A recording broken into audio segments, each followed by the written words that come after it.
Everybody wants to know the secret.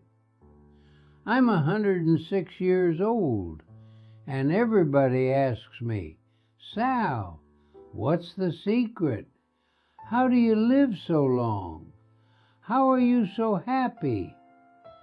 They think I'm going to say olive oil, or wine, or walking every day.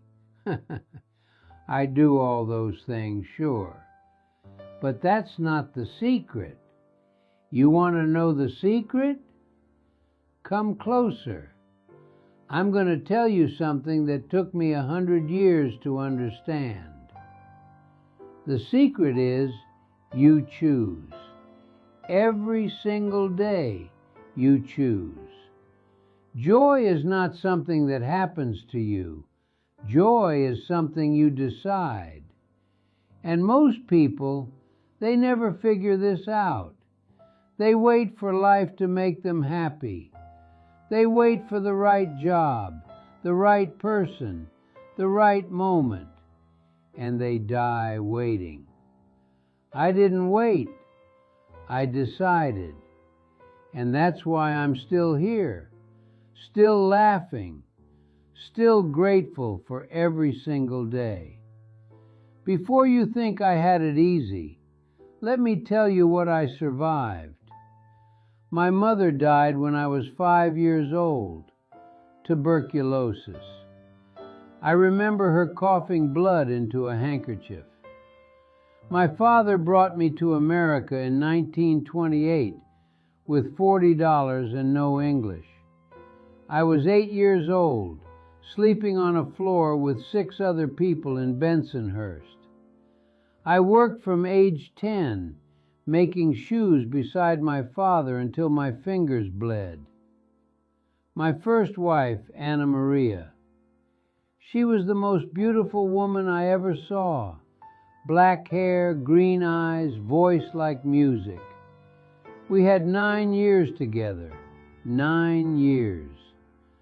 Then one afternoon, June 14th, 1951, she went up to the roof to hang the laundry.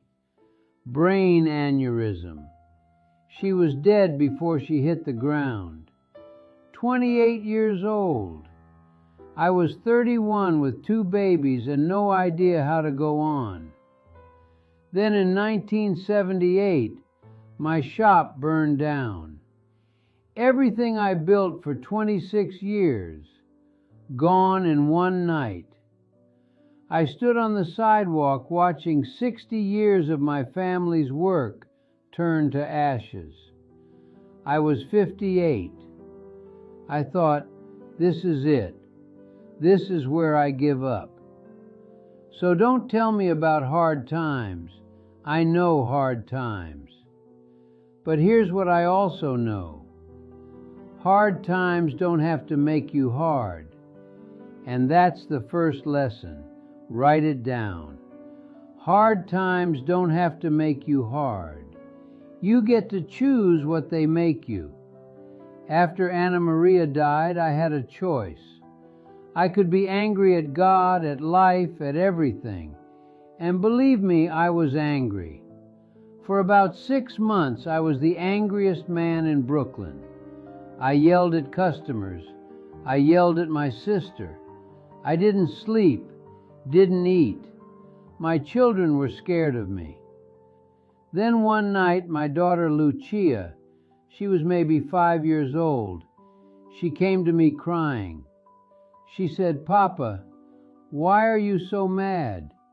Did I do something wrong?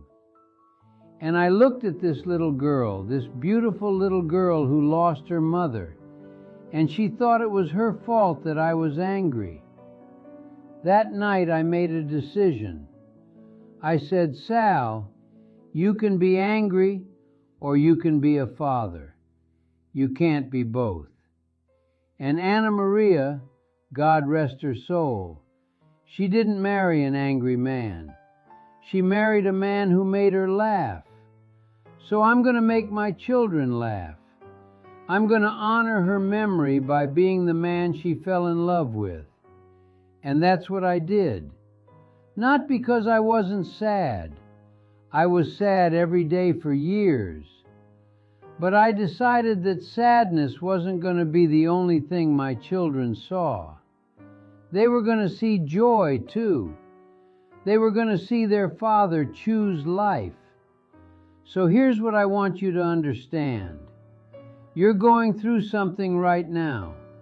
Maybe you lost someone. Maybe you lost something. Maybe life knocked you down and you don't know how to get up. I'm not going to tell you to pretend it doesn't hurt.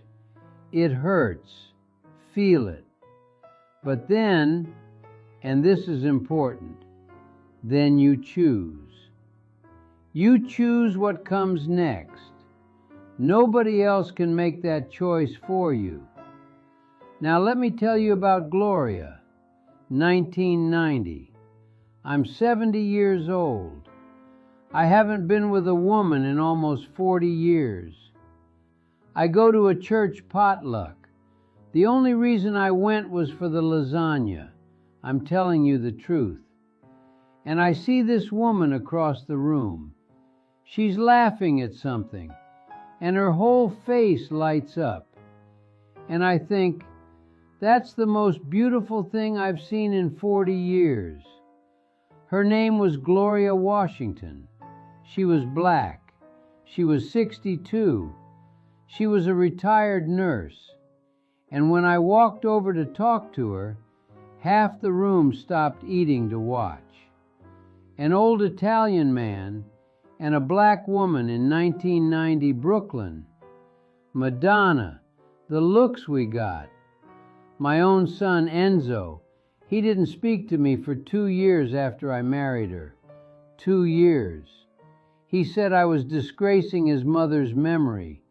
He said the neighborhood was talking. You know what I told him? I said, Enzo, I love you, but I spent 40 years alone. I'm 70 years old. I found someone who makes me laugh. If the neighborhood doesn't like it, the neighborhood can go to hell. That's lesson number 2. Write it down.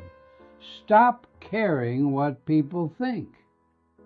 At some point, and I hope it comes before you're 70, you realize that other people's opinions can't hurt you.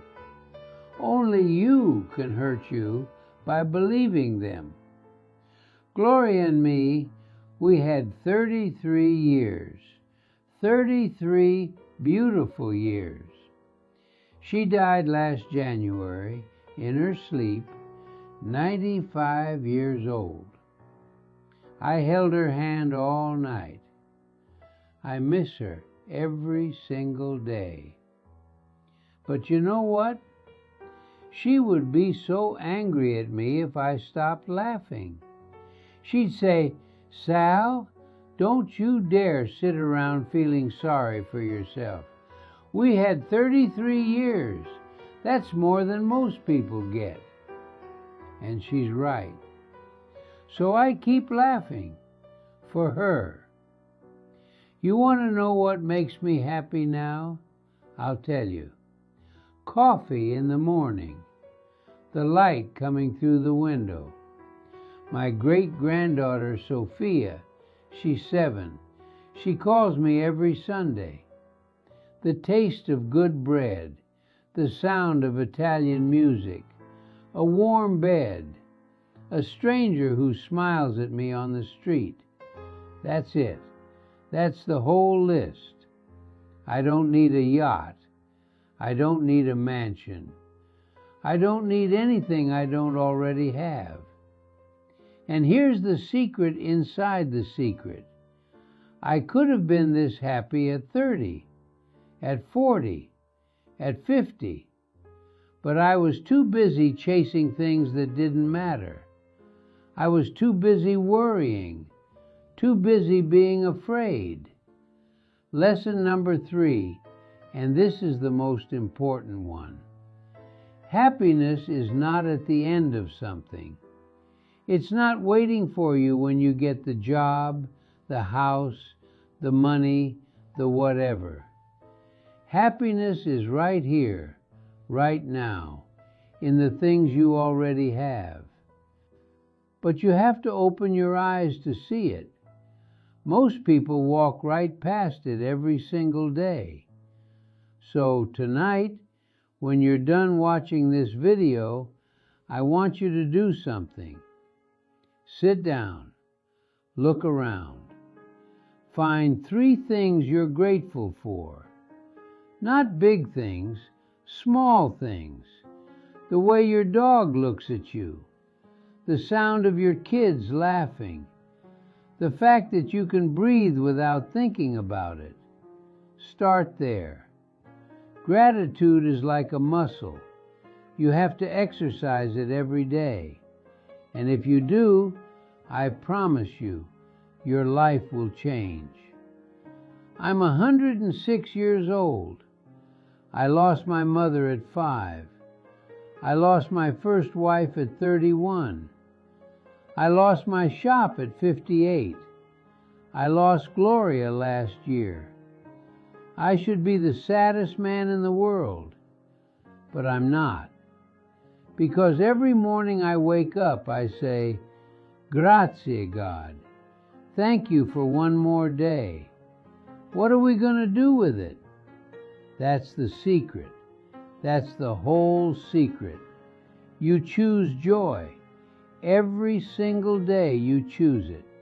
Not because life is easy, life is hard. Not because nothing bad happens. Bad things happen all the time. You choose joy because the alternative is misery, and misery is a waste of whatever time you have left. My mother used to say, and I remember this even though I was only 5, she used to say, Salvatore, la vita è bella se la guardi bene. Life is beautiful if you look at it right. I didn't understand when I was 5.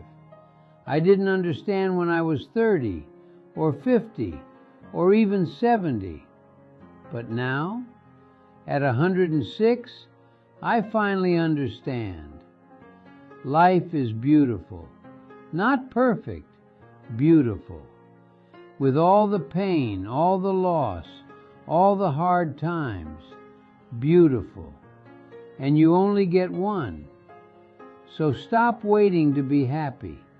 Stop waiting for everything to be okay.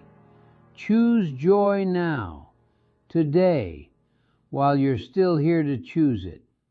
That's the secret. Now go live.